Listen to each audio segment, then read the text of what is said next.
வணக்கம் மக்களே. இந்த பெரியாஸ்பத்திரி பக்கம் போயிருந்தேன். நீ எதுக்காக போயிருந்தீங்க? சில்லற வேலையாக போயிருந்தேன். ஆட்டோ ஆப்ரேஷன் பண்ணார் டாக்டரு. அக்கா கொஞ்சம் உதவிக்கு வாக்கான்னு சொல்லி கூப்பிட்டாரு, தான் போயிட்டு வந்தேன். சரியா? சரி, என்ன சொல்லுவாருன்னு கேளுங்க. ஏங்க தற்கொலை பண்ணிக்கிறேன்னு சொல்லிட்டு ஒரு பயெல்லாம் வெந்து போய் கிடக்காங்க.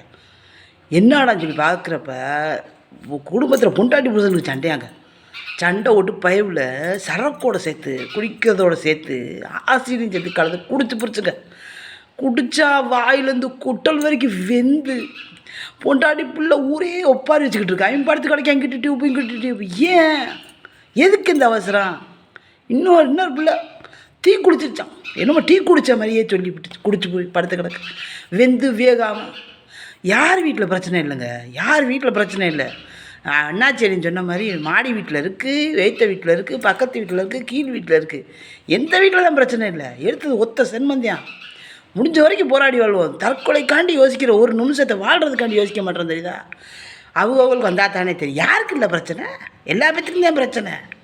அப்படி சாகணும்னு நினச்சா பிளான் பண்ணி கரெக்டாக சாகும். போய் எங்கிட்டா போய் ஆனால் பாலைவனத்தில் போய் தீய குளிச்சாகும். அப்போ கண்டுபிடிக்க முடியாத ஊற்றிட்டு குடி வெந்து வேகாமல் பார்க்கும்போதே வயிற்றுச்சலாக இருக்கு விட்ட வேலை. அதனால் தயவுசெய்து சொல்கிறேன், எந்த பிரச்சனையும் ஒரு நிமிஷம் உட்காந்து யோசிங்க. எப்படினாலும் சரி பண்ணி போடலாம். எப்பேற்பட்ட பிரச்சனையும் சரி பண்ணலாம். இந்த நம்மளை படைச்ச ஈசனுக்கே பிரச்சனைங்க.